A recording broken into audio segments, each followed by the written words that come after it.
Welcome to Streams of Income with self-help author Ryan Rieger. For the next hour, you'll hear proven methods for how to live the multiple income streams dream. Ryan is passionate about helping others discover their gifts and start their own business. He's published 5 books, and his courses and group coaching programs have changed the lives of thousands of students all over the world.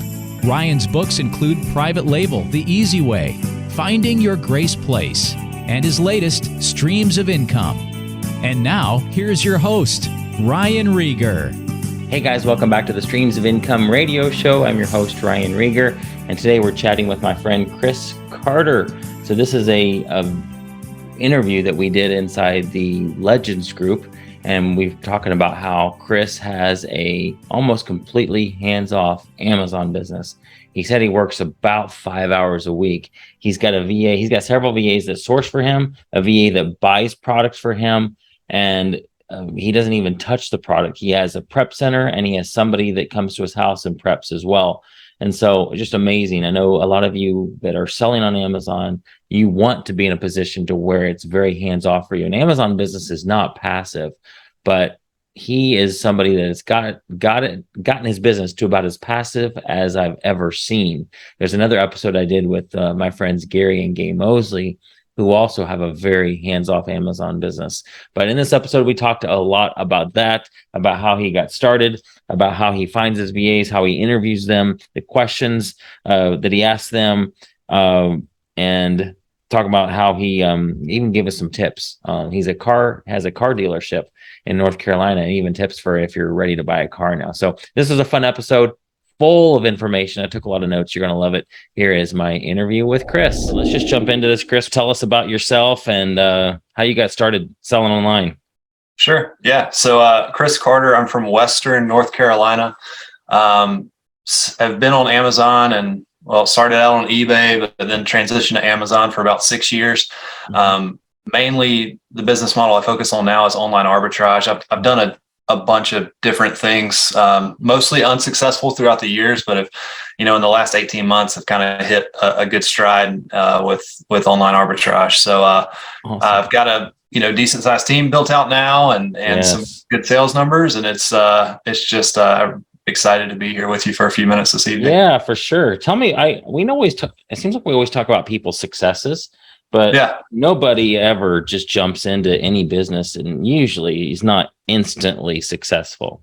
For sure. Let's talk about, because me too, like it's unbelievable how many courses I've taken that I've not even opened up, or business models I've tried that people would just laugh at if I told them.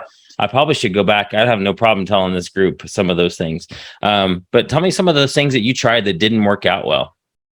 Sure. So I very quickly, went all in on online arbitrage, and then was like, well, I have some ties to some wholesale companies, and I was like, let's try wholesale, and just basically did a 180 at the worst time possible, and am still kind of selling through some of that inventory that wasn't a good investment. You bought some bad inventory. Just I'm sure I'm the first person ever to do that, right? No, not at all. So I think that's something that we all do, but so that was definitely a bad deal and something that I've worked through. And then, like you said, I mean, there's courses, there's subscriptions, there's tools, the next best thing that you have to have. And I'm glad they're free trials on some stuff, because get in and out, right? Exactly. Oh my gosh. So you did some wholesale stuff. Is there anything you remember that you did, like is something completely unrelated to Amazon that you tried? So I did let's see, unrelated to Amazon. Not really. I mean, I've been really in e-commerce for as a side hustle for the better part of a decade now. And, I've never really ventured out of the eBay Amazon ecosystem. Yeah, that's all right. Yeah. So you're also, tell us about your day job. Yeah. So, my family, owns and operates a Chevrolet dealership in my hometown, and they have for about 60 years. Wow. And so I've 60. 60. Wow. Yeah. So I'm the third generation there, and currently the controller. So I handle a lot of back office accounting things, and so really, numbers driven, data driven. And then I'm going through the steps to become the dealer, and kind of the second to third generation, transition when my dad steps away. So awesome. We have about 45 full-time employees. It's been a weird time in the car market, but weird couple years, but we're just rolling with it. Well, we should talk about that, because there's people here that might be interested in buying a car too. And you were telling Steven and I, when we chatted a couple weeks ago, some just amazing behind the scenes information that was really awesome. Sure. So for those that want to check you out, what's the name of your dealership in case they're in that area? Sure. So it's Carter Chevrolet, and make sure you're looking at the one in Shelby, North Carolina. So there's unfortunately a few Carter Chevrolets, so you want to look at the one in North Carolina. Awesome. Well, tell us about your Amazon journey. You jumped in. You said you've been doing this about a decade online. Yeah. Okay. Mm-hmm. So tell us specifically your Amazon journey. And then we definitely want to get to the title of this is Hands-Off Online Arbitrage. And I think this will be a topic that a lot of people want to know how to do, because it seems like an Amazon business is not very passive. Right. And that's okay. It's just, it's a lot of folks listening, their goal is to build this up and then go do something else, or focus on something else, or and to be able to make it to where it's actually hands off like yours is. That's pretty amazing. So, but let's start with your journey. Where'd you start? What kind of things did you start selling? Sure. And then how'd you, because I imagine it probably wasn't, let's open the Amazon doors and let's completely hand it off to a bunch of VAs. Correct. Yeah. That was not what I did. So I actually, I had I'll try to summarize it as much as I can. But sure. No, you got time. So whatever you want to do. So like a interesting little start. I was pretty heavy on eBay. Okay. And sold a DSLR camera, like a Canon or Nikon camera that got lost. Was that your first sale? No. This was like my, 100th sale, 500th sale, but it was lost by the Postal Service. Oh no. And so I started looking into, and I wanted to save, $5 and didn't buy insurance. So I was just out. And I wanted to know where it got to. And I stumbled upon basically where the USPS sells or auctions off recovered mail. Okay. Pieces. It's called the Atlanta Recovery Center. It's a fascinating, website that I used to look at all the time. But anyways, that's where I started buying back. When I found out where my camera went, I was like, well, hey, let's go into this market, right? Yeah. So it's in Atlanta. It's like 3 hours from me. I would buy a pallet of whatever, watches, sunglasses, and where I actually found a niche was vinyl records. Okay. So I rode the vinyl record wave through like 2013, 14, 15. And what I found though, is that I had a ton of vinyl records that really weren't worth 10 cents. I mean, they just weren't worth anything. They had damage. They were just, and so I was like, well, what do I've got, 1,000 vinyl records. And I stumbled across an Amazon listing that was vinyl records for arts and crafts. So basically you're not going to play them. You're just going to display them. Yes. And so that's really how I got introduced to Amazon. And that was probably 2013 or 14.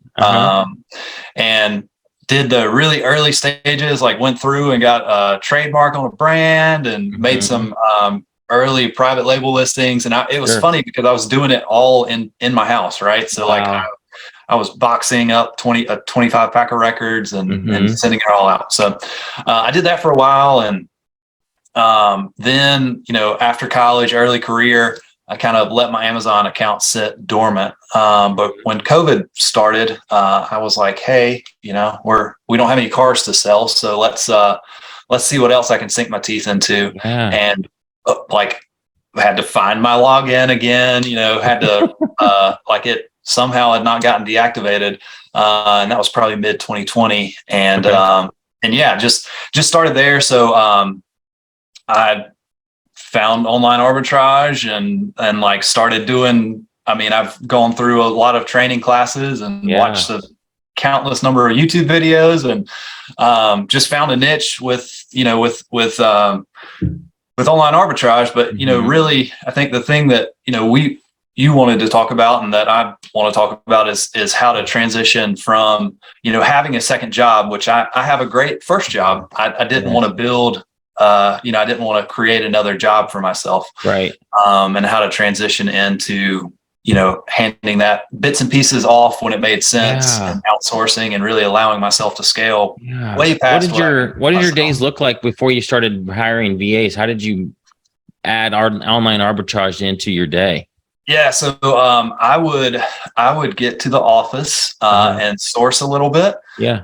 And then I would come home. I would prep a little bit over lunch, and I'd prep in the evenings. And I mean, I did it. So you must live really close to your work. I do. Yeah. So I live like probably 4 or 5 miles from work. Okay. So, it really consumed like a ton of my time. Like I'd say I was spending 25, 30 hours a week. Okay.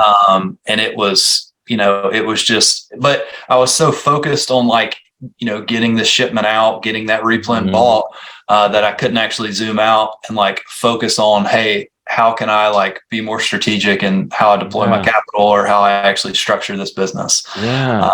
I was really just focused on how to keep my head above water. Wow. So what was that first hire like, and what made you realize I need to do something to hire somebody? Yeah. So when I got to the point where I had more capital than I could effectively deploy, I took on capital pretty quickly from a few different sources. And I had more money to spend than I knew what to do with it. Right. And obviously wanted to make a good purchasing decision, make a good, investment in inventory that I could get a great ROI on. And so at that point I was like, hey, let's figure out how to hire someone. I mean, it was not something. I've hired a lot of employees for my day job, but how do I hire someone for Amazon? Right. And so I've actually hired all of my VAs through Upwork. Wow.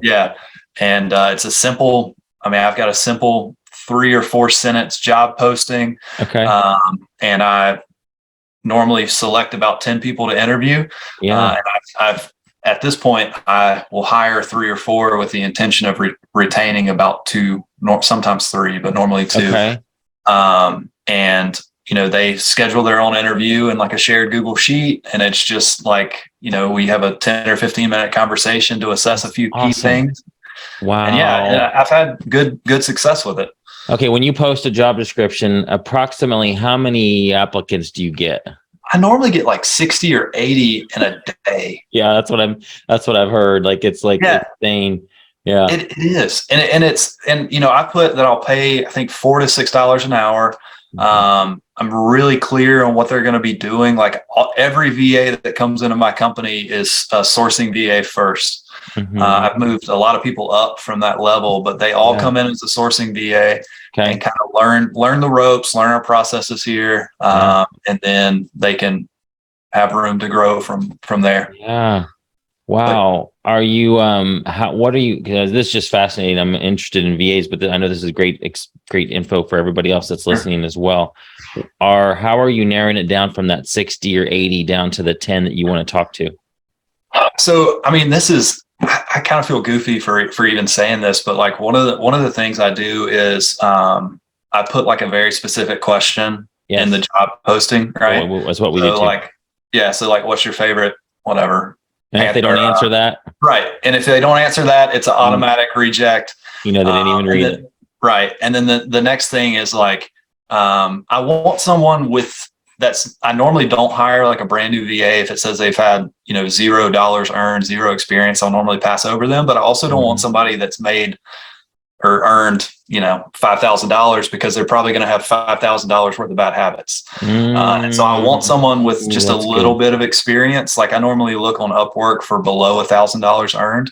Okay. Because they have and then they obviously have ratings if they've worked, right? So they have ratings, but they don't have hopefully so many bad habits that it's, the first couple of weeks or, trying to break. Are you having to train these folks, or do they come in with a little bit of training? Yeah, so most of them come in knowing how to use, like I put in the job description is they like what I use internally is I'm a Keepa guy and SellerAmp. So I don't use tactical arbitrage anymore. I don't use any other flashy tools. Don't use needless. Like I basically reverse source for most of my goods and items. Excuse me, but yeah. So we just. I ask that they know how to use that and then be really comfortable with Google Sheets and like the Google ecosystem, because that's the kind of the backbone for everything I do. Yeah. And they normally come in with at least a working knowledge. Okay. And so you've got 10 people that do you end up talking to 3 or 4 or talking to all 10? No, so I normally schedule like 10 interviews. Okay. Normally, and give me an idea of how that goes, how that conversation goes. Yeah, so it's really to assess were they truthful in their resume, right? Like were they truthful in their skills? So I'll ask a couple like pretty pointed Amazon questions. It's did they show up on time? Do they have a good internet connection, right? Yes. So like I do a video interview. Yes. So if they can like do a video call, I know that they're going to have like a pretty decent, reliable internet connection. Yeah. Also make sure that they're at least, have a working knowledge of the English language. So I normally hire Philippine-based VAs. I've had the best luck with them. Yeah, us too. Yeah. And so, I want to know that we can have a conversation, or if I, need to explain something to them about why I didn't purchase it or why we want to stay away from this brand or this category, I can record a minute-long Loom video, or one of my buyers can, right, and send it to them, and it's not going to be like hard for them to understand it. Yeah, that's awesome. Okay, and those are 15-minute. Yeah, so I do 15-minute blocks. So of the 10 people, I think normally 7 or 8 actually show up. It's amazing that some people schedule an interview and not show up, but not even show up. Yeah, so 8 show up, and then I'll extend offers to normally 4 to 6. And then so what I've done the last couple of times is make a team chat for the VAs that I hired together in Google, and make a shared spreadsheet that they all have access to, and basically let them know like, hey, this is not, this is a little bit of a competition, but like, I've got 2 permanent positions. This is basically a paid trial for the first 2 months. Awesome. Yeah. So they're all working, all 5 of them, or maybe. Okay. Yeah. And they all feed to one buyer, and the buyer, makes the buyer's like, one of my most senior VAs, right? Is he checking the deals for you? Yeah. And he noted like, so it's a woman, and she actually makes all the purchases for me. Like I very rarely actually purchase. Definitely want to get to that part. That's what is going to intrigue the people, I think, the most that are listening. But the one cool thing, the other like tidbit on like the whole competitive kind of atmosphere, like a healthy competition, is a shared spreadsheet where every week they have to enter. So the individual VA has to enter how many items they found and how many items the purchaser purchased.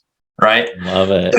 So like, I don't really care if they find 500 items. If my purchaser only purchases 5, you just basically get a ton of work for her. Yeah. So, I look at some like percentages of found to purchase, and also found based on the number of hours worked. Yeah. Wow, we should talk offline, because I bet some of those VAs that you decide not to bring in your business might still be a good fit for other people. Right. Okay. Yeah. Yeah. For sure. There's possibility there. Okay. Yeah. Absolutely. Okay. Because we might be able to work something out to where, you're going to that work and you're hiring them, and you decide not to keep them on. Right. If they've got some experience, there might be an opportunity that our VA team might want to pick them up from you. Okay. So, let's only go back for just 1 second. You mentioned getting capital. What's some advice? And if you have anything that's, private, you don't need to share it, but like, is there any advice for other sellers on getting capital like you've been able to do?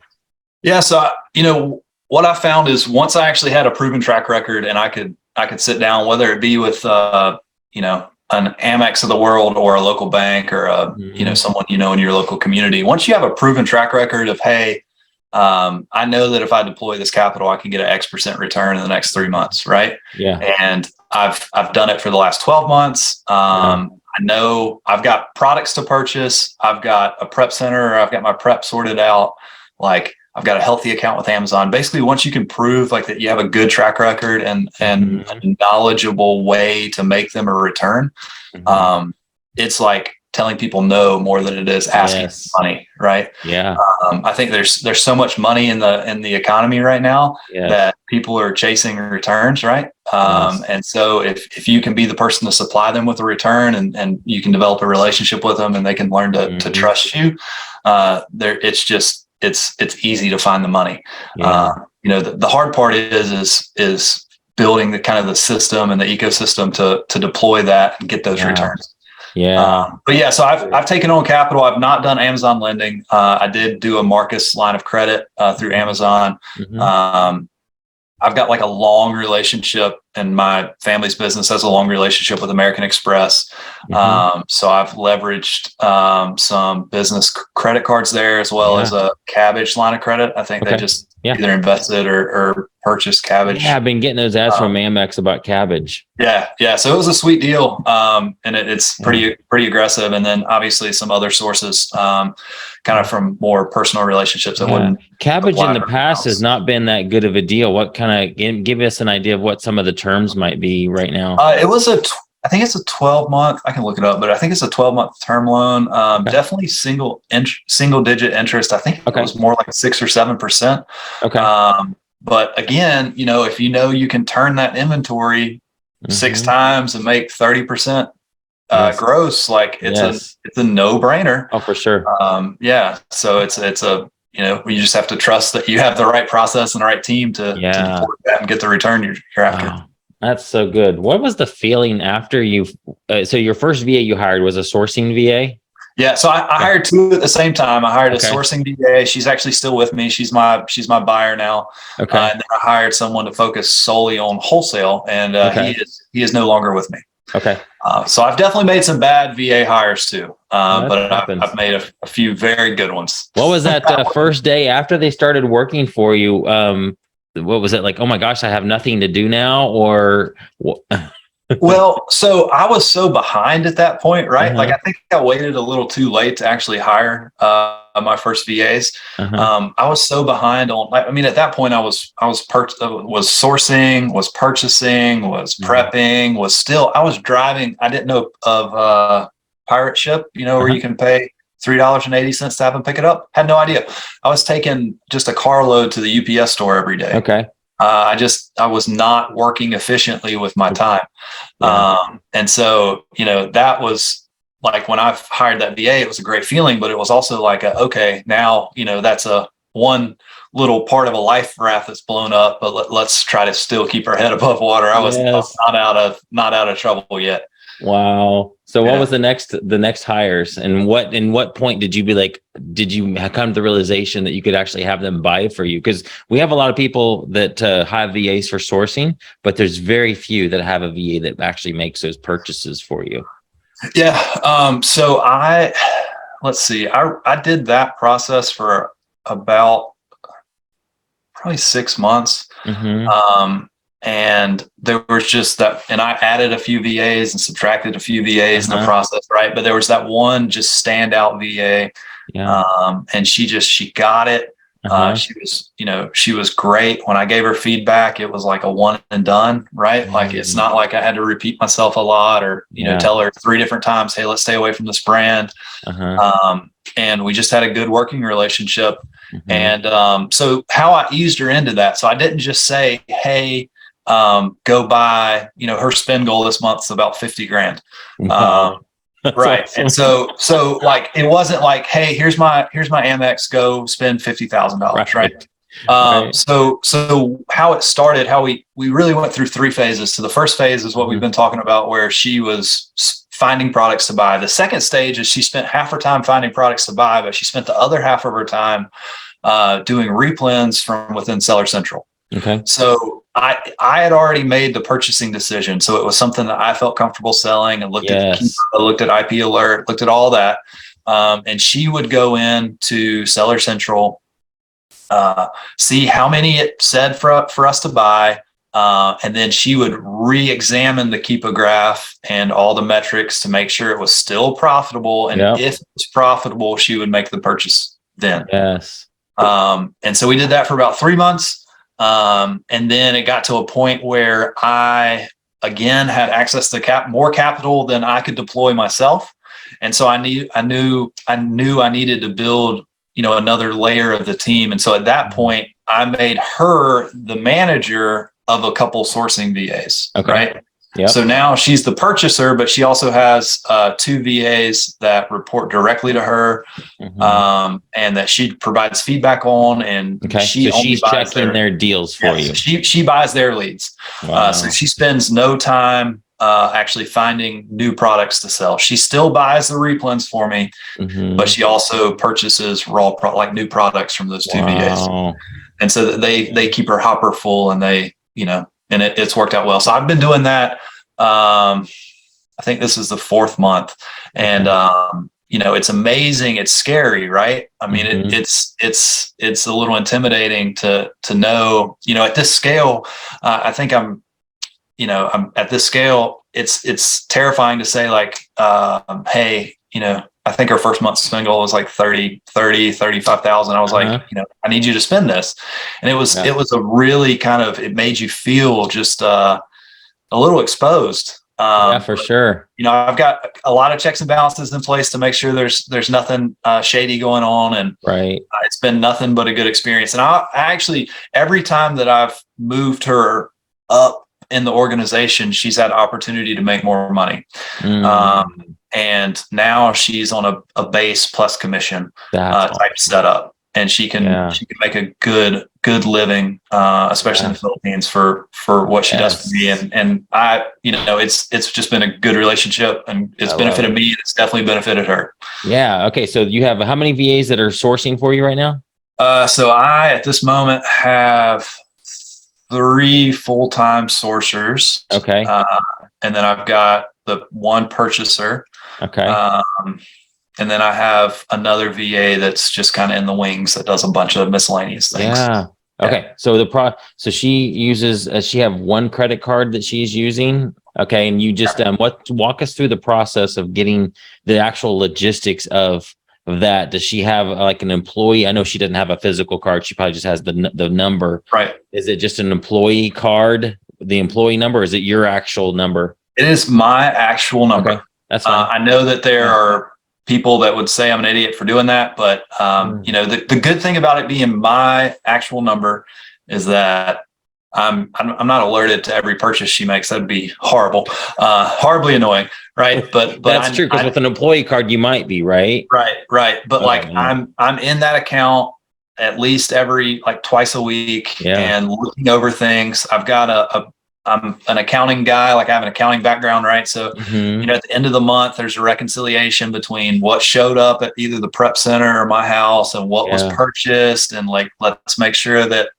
not that she did anything, underhanded, but did we actually lose any shipments along the way? Do we need to file any claims with any of the? And who does your prep center do that, or you go through that?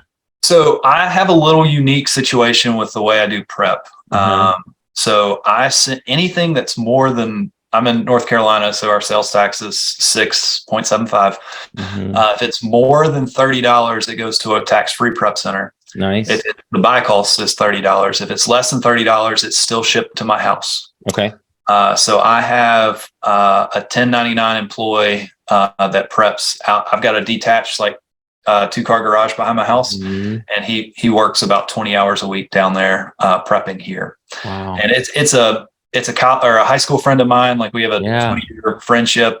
It's just, he was kind of between what he was working on, and he's a marathoner, and it was a good way for him to earn some money, and it helped me out. So wow. Yeah, that is awesome. So are you touching the product at all? So when it goes to the prep center, definitely not. Right. When it comes through my house, normally no. The most I would ever touch it is I take the box from my front porch and leave it in my garage. That's so cool. Right. So I do that. Yeah. And that's about it. But he does everything else. Schedules a UPS pickup, puts it on my front porch, and it's gone when I come home from work. Man, oh man. Yeah. Yeah, I think there's and I'm sure there's more people I've talked to. The more people in my group that I don't know about that have this level of hands off. Like Gary and Gay Mosley did a podcast episode with me, and they are RVers and they travel, cool. and so they have their daughter runs a prep center, their own prep center. They also send some stuff to Chris Lovelace in San Antonio, but they have VA set up like you do, and with it, buy it, and then so, but you're the second person I've talked to that has this level of, not having to be in your business, which is awesome. I'm sure there's more, and I want to talk to some more, because I think that's the goal for a lot of folks is to be able to do that and free up time to either work at their regular job or to go hang out with their kids or to focus on another business that they're passionate about.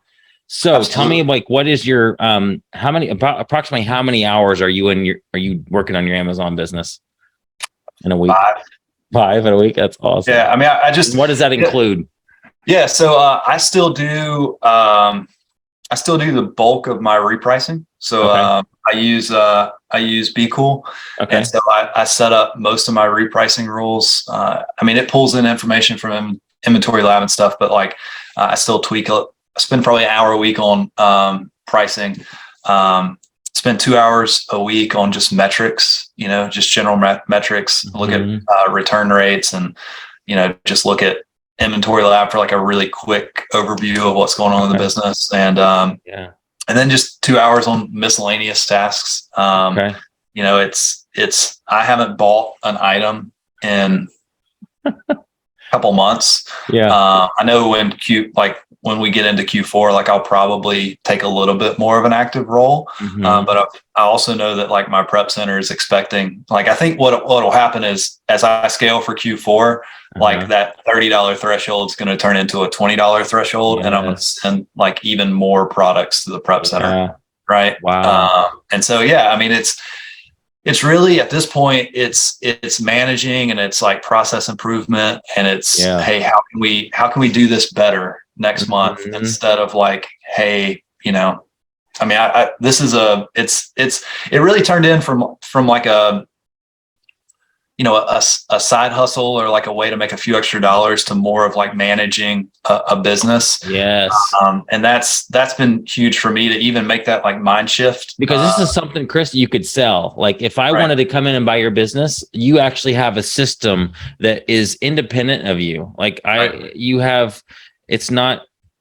it doesn't matter whether you're in it, you don't have to be a part of it anymore. Like I could literally come in and buy your business and keep doing the exact same thing that you're doing and it would run the same, which is awesome. I love that. Congratulations. Yeah. Well, I mean, it's not been a straight path there, right? It's right. Been No, sure. Down and right. But it's at that point where, and I'm at the point where I don't think I want to grow that much anymore. Like I'm really comfortable. Like I want to work on efficiency and like instead of trying to sell another 10,000 a month, I'd rather try to pull my expenses down by 3%, right? Because I'm going to net the same amount.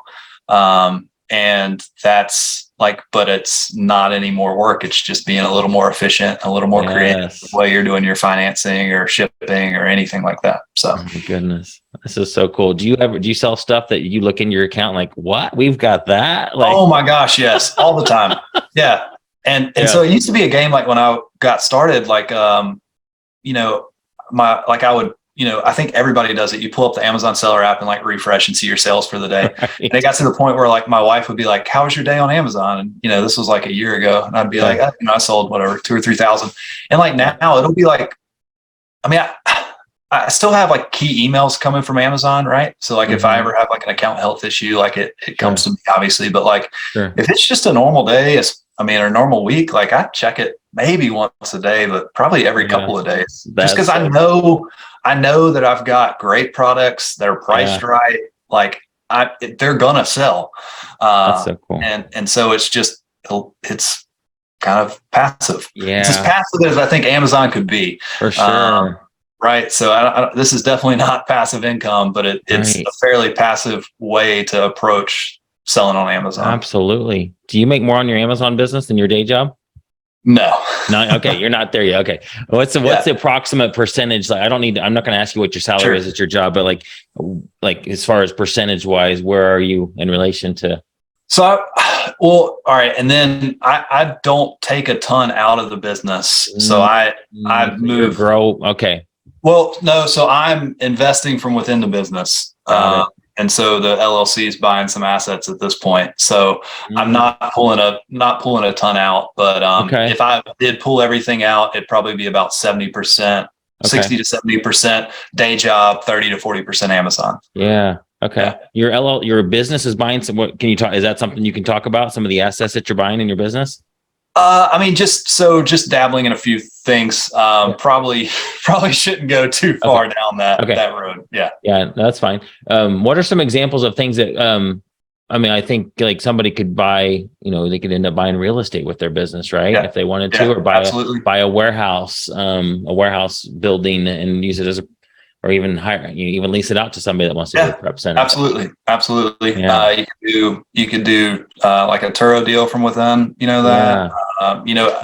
once you have, like not a CPA, but once you have that proven track record and you have good business credit, that opens up a lot of doors for bigger opportunities, for bigger deals. So cool.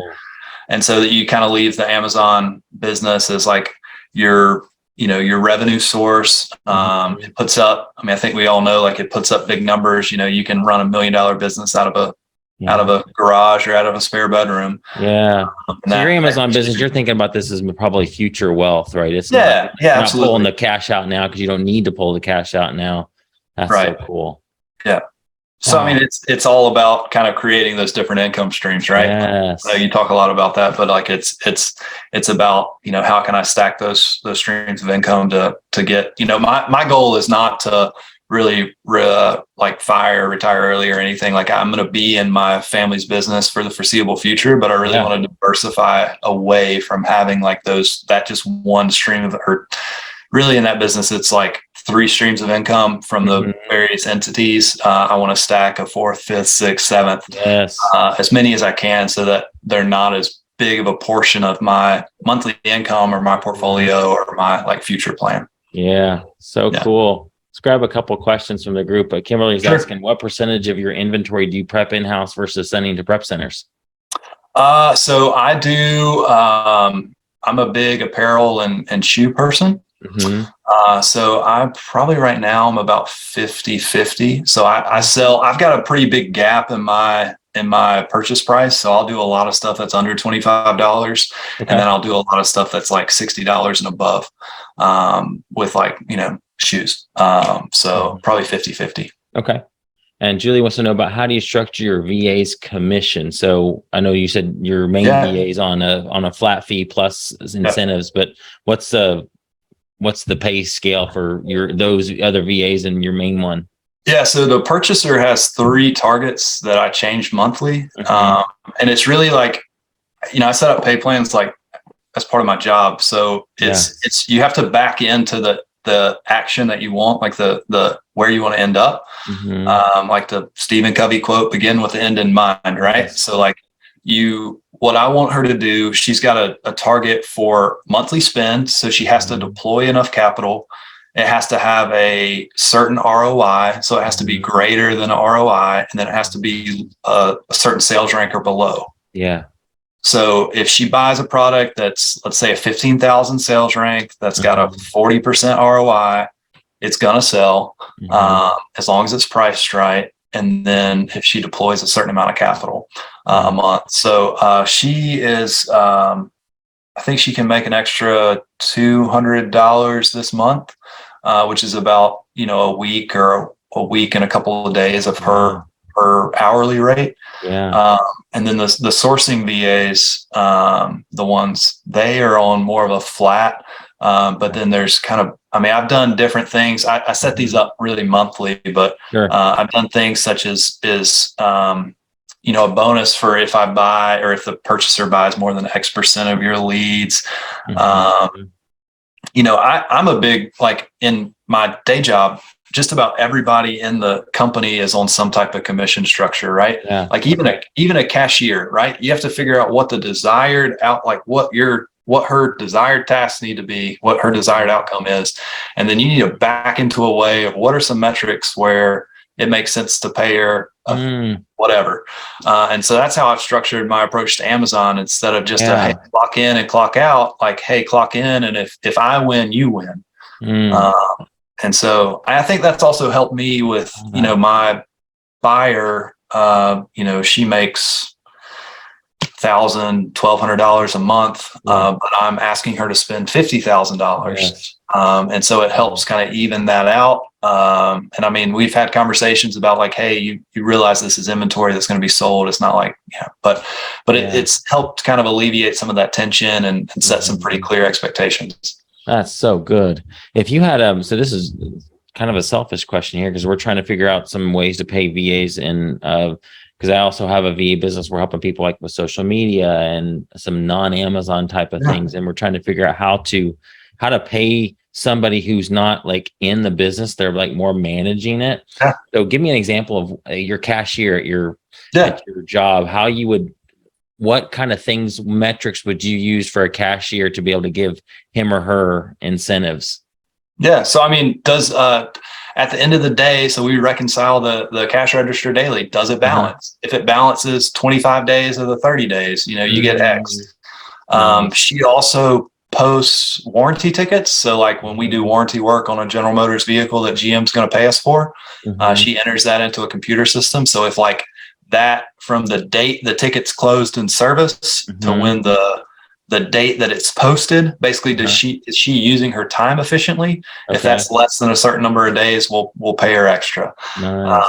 Is that like a little like a bonus, like just a cash? Yeah. So she's like she's hourly and clocks in and out, but that's just like a little incentive of, hey, let's not be on Facebook or play solitaire. Let's actually let's try to make, because the dealership world and Amazon have a lot of similarities in which. And one of the biggest ones is that they're incredibly cash intensive. Like, cash is the backbone of every business, but like in a dealership, when you're selling a handful of $60,000, $70,000, $80,000 cars a day, just like, and you're financing them and there's money just floating in and out, like it takes a lot of cash to operate. And Amazon's a little bit the same way, right? With the like delayed payouts and like having inventory, and it might take a month to get checked in, but you need to keep buying. It's right. And so, we try to structure a lot of stuff at the dealership with pay plans for, is the employee protecting our capital? Are they being good stewards with our capital? Yeah. And that's really how we end up with those KPIs that we pay on. That's so good. Wow. Kimberly is asking, what is your target ROI typically? Yeah, so it depends. Like rule of thumb is 30. To replan something, it's got to be a 30% ROI. If it's a super high ticket, fast mover, I might go down a little bit. Like if I can make $60 and it's only a 22% ROI, that might make sense. Sure. So it can definitely fluctuate. I look for a minimum, if it's going to be prepped at my house, $3 and 30% ROI. Yeah. Nice. Also, can you talk more about how you approach paying your 1099 for in-house prep? Sure. So there's a gray area here, right? So like 1099 is supposed to be, they schedule, they provide all their tools and resources. I feel comfortable with what I'm doing. So he makes his own schedule. So it's a separate entry, separate garage. He comes and goes as he pleases. I do provide some materials like tape and boxes. But yeah, so I pay him a flat hourly fee. I pay him $18 an hour. Nice. In my town, you can make $18 an hour flipping burgers. And so, it's enough. Like you want to pay someone enough that you feel like they're going to give it their all, right? That they're not going to come in and just be looking for a job while they're on the clock with you. Right. Like they want to come in and work as hard as they can. Yeah. But I also know like he preps incredibly fast and accurately. Yeah. And so, my per unit prep cost is, it rounds to zero. It's just, It's just nothing. Right. So like, it just makes sense to pay him enough and not have the turnover. And like, it's just it's a win-win. I mean, he's my friend, right? Like, I mean, we hike together on the weekends, and like, it's he's a good friend of mine, and I trust him. But So cool. he is able to make a decent wage, and we both benefit. I love it. Yeah, you guys just talk to your accountant on what you feel like is the best situation from you. When we had a prep somebody in house doing that too, it was also a 1099 because she could come and go whenever she wanted to. And I know some accountants might differ on that, but you obviously got to do with what you feel comfortable with in your own business. So, right. But yeah, that's so awesome, man, that you're able to do that. What advice would you give folks that want to be where you are? That just maybe don't even, let's say that to the people who don't have a VA, probably your advice would be get a VA, right? The sources for you. Well, yeah. So like, find out what, like, take, I'm big on, like, this answer is probably going to go all over the place, but just rein me in. But I'm not a big fan of like, find the thing that you hate and outsource it. Right. Like what I think that you should do is almost like put a ROI on your tasks. Like for me, repricing is like one of the most intricate and one of the highest value tasks that I can do, because it can make or break a business. So like if I'm going to value my time at whatever dollars per hour, repricing is a bargain, because I can make 10x that if I spend an hour repricing. On the other hand, like on the far opposite end, you've got prepping or packing boxes, polybagging shoes or whatever. Like anyone can do that. It's a minimum wage job. And so it's not a good use of my time. So if someone's trying to scale, like if someone's trying to like find out where they should, kind of work themselves out of, you should look at what you enjoy, but you should also look at like, hey, what are the highest value tasks that I can keep? And then what are those low value tasks that I can you actually make more money by outsourcing it. Yes, you do. Like you pay someone $5 an hour or $6 an hour to find products for you. And you can make $200 or $300 an hour by buying those products. Yes. And it's just a math problem. It is. And so that's like one part of that answer. The second part is really like, I think there's like three main things where people struggle with to go from whatever number makes sense to you. So like if you're at 10 or 20,000 and you want to get to 100,000, I think it comes down to three things. I think the first is capital. Like you have to have the right amount of capital and the right type of capital with the right structure. The second is confidence, right? Yes, so like you have to know and be confident in your processes that you've built, the team that you have in place. You have to be confident in your prep center. Like you have to be confident in your account health to have, 50 grand of inventory on the road. And then your third one is just, you can say continuous improvement or just consistent execution, right? So three C's right there. Yeah. So capital, confidence, continuous improvement. Yeah. So like you need to always be getting better and always take the time to kind of zoom out of your business, like get out of the trenches and look at what went well, what didn't go well, and learn. So this is like definitely not a stagnant business. Right. This is an incredibly like fluid business, and we're going into probably the most fluid time of the year. So you need to be spending some time daily, weekly, monthly, like, hey, what can I do better? What mistake can I not make again? Yeah. Have you figured out a way to add VAs to your day job so you can only work 5 hours over there? So yeah, that's definitely in the works. Really? Seriously? Yeah. That's awesome. So tell me more, because here's an idea, Chris. I want to do this, and because I want to hear this answer. But the reason I asked that was because I am looking for ways to get VAs hired. As you get to, you have these folks in the Philippines, they become your buddies and your friends. And it's hard for me not to, I know I'm the boss, but it's hard for me not to be their friend. And we have a relationship. And so I want to find more people that we can hire. And not everybody is an Amazon VA, wants to be an Amazon VA. It's a very specific skill set. And some people just don't enjoy it.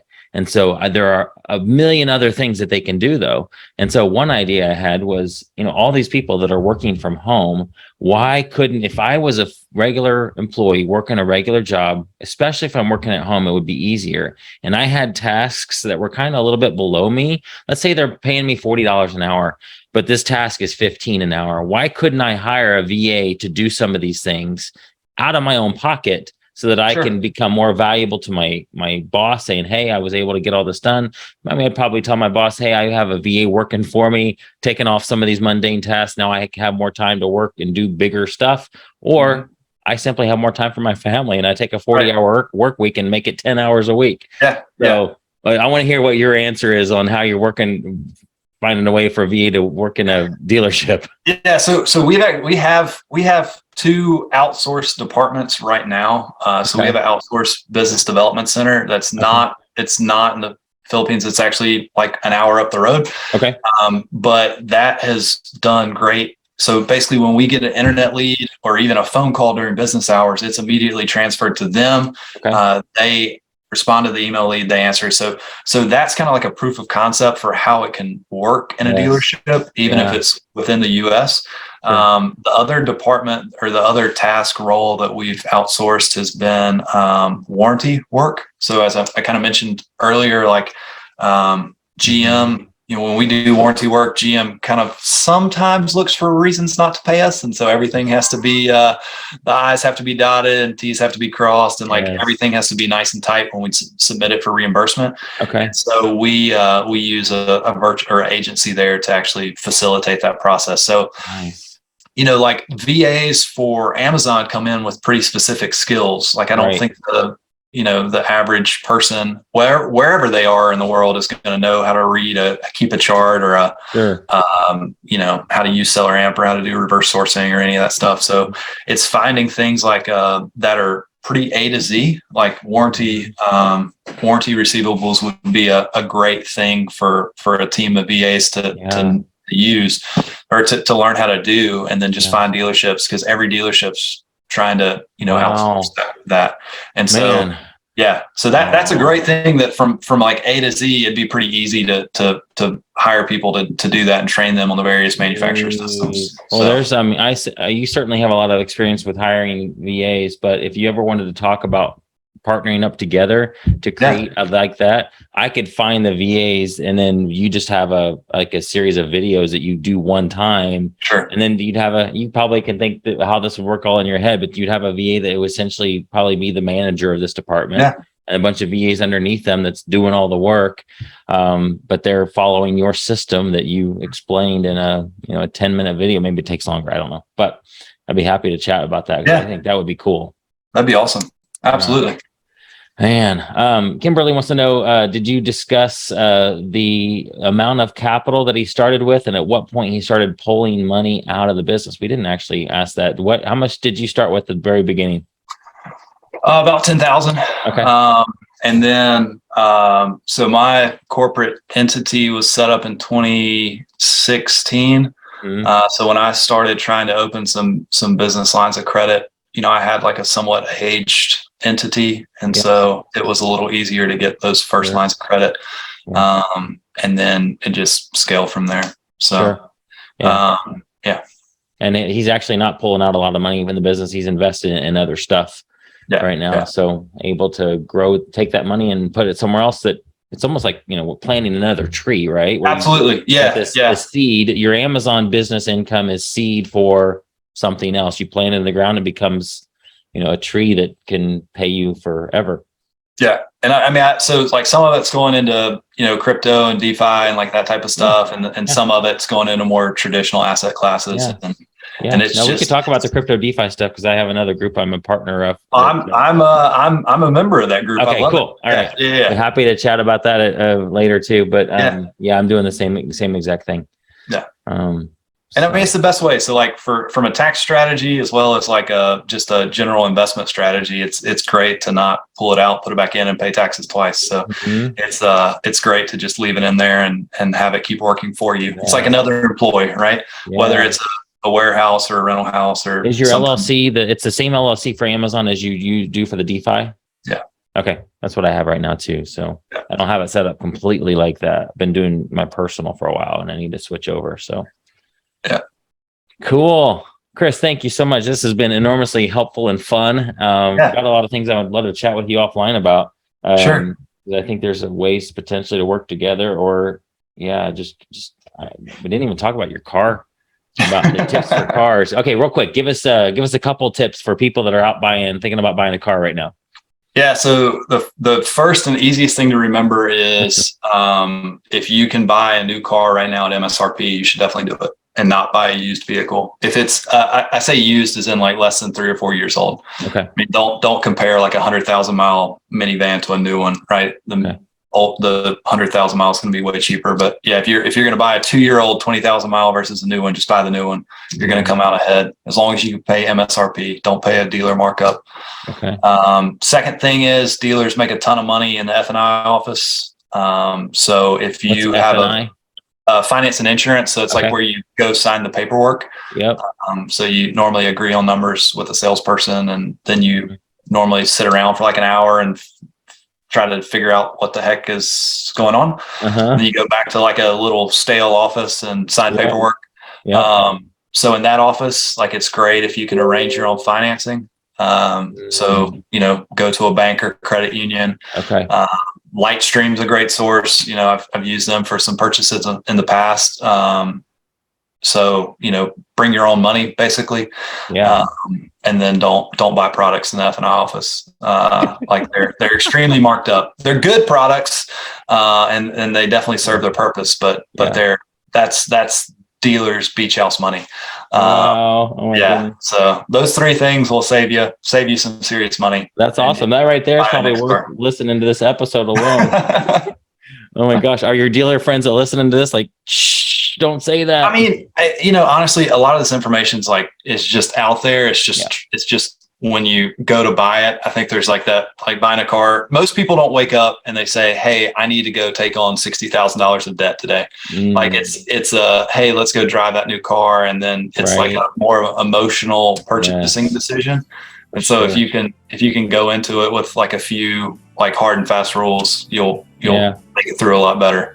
That's awesome. Good tips, man. Thank you so much. This has been a wealth of information. Took a lot of notes. So appreciate you doing this. Let me know if you ever want to jump back on, chat about anything. The idea that Steve and I were chatting with you about with the cars and all that stuff, that'd be something we always chat further about. Okay. Sounds good. Sure. Thanks, everybody. Have a good night. All right. See y'all. Thanks. You've been listening to Streams of Income with self-help author Ryan Rieger. From right here in the Dallas Metroplex, Ryan teaches several entrepreneurial courses and group coaching programs to students all over the world. Be sure to listen next week at the same time for Streams of Income with Ryan Rieger.